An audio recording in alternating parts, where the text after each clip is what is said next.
The record of the tabernacle appears dry and boring. It's pages and pages of verbal blueprints about how long the curtains would be, what type of wood to use, and how many couplings would be needed to hold it all together.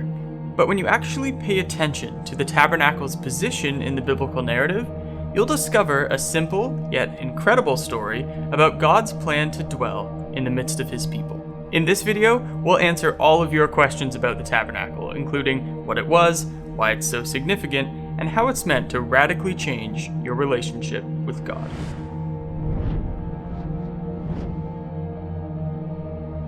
Have you ever found yourself skipping over the chapters of the Bible that have to do with the building of the tabernacle? Well, that's probably because, in its most basic sense, those chapters are filled with pages of instructions for how to build a tent. Boring, right? Well, not entirely. Let's start with what the tabernacle was.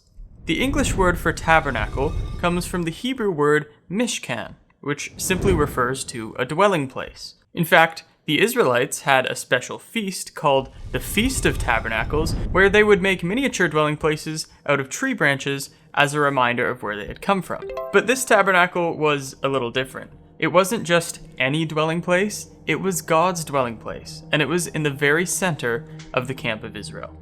Now, the layout of the tabernacle can be broken down into three major parts, and each one is more exclusive than the last. The outer court was an outdoor area enclosed by a wooden fence which contained the laver for washing and the altar of burnt offering, where sacrifices were made. And this outer court was accessible to any of the Israelites. Next, there was the holy place, which was located inside the tent and was only accessible to the priests. It contained the lampstand for light, the table of showbread, and the altar of incense. And finally, the most exclusive area, the most holy place. The most holy place was separated from the holy place by a large veil, and it was only entered once per year by the high priest of the nation on the Day of Atonement. And the most holy place contained just one item, the Ark of the Covenant. Now, what makes these chapters so hard to read is that every aspect of the construction of the tabernacle, including its dimensions, the materials, the coverings, and the exact way that all of those things were to be used, it's all intricately outlined, down to the smallest detail. And so, reading about the tabernacle can feel like sitting down to read an instruction manual. So, why are we given so much detail? Well, the writer to the Hebrews says that God warned Moses to strictly follow all of the instructions because they pointed forward to more important things to come.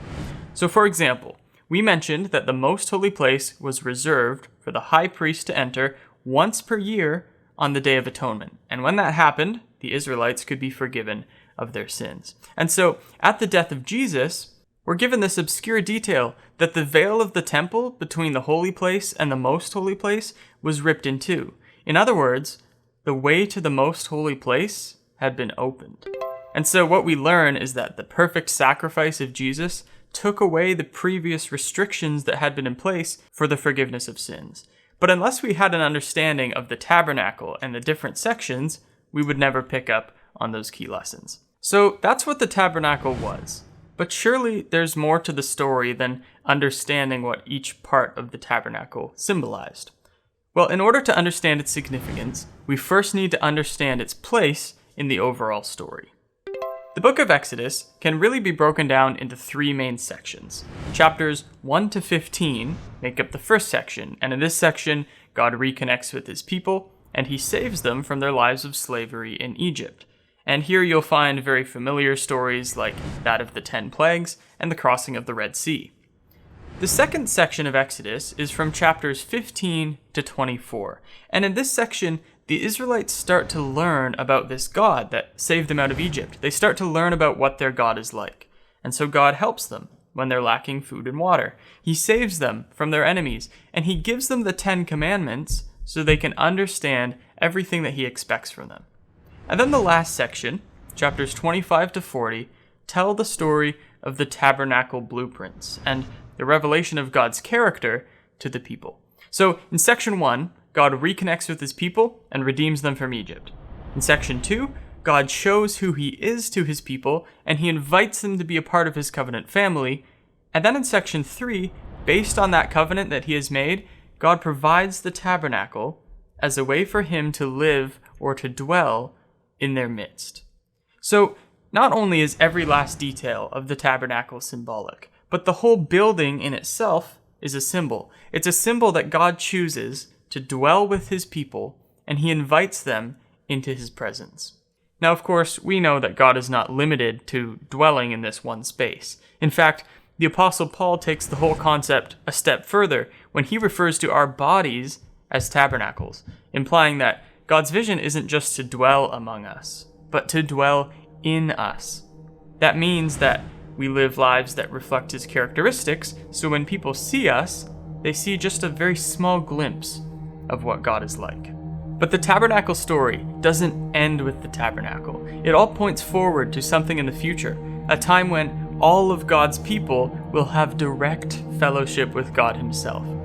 We read in Revelation, "And I heard a great voice out of heaven saying, 'Behold, the tabernacle of God is with men, and he will dwell with them, and they shall be his people, and God himself shall be with them and be their God.'"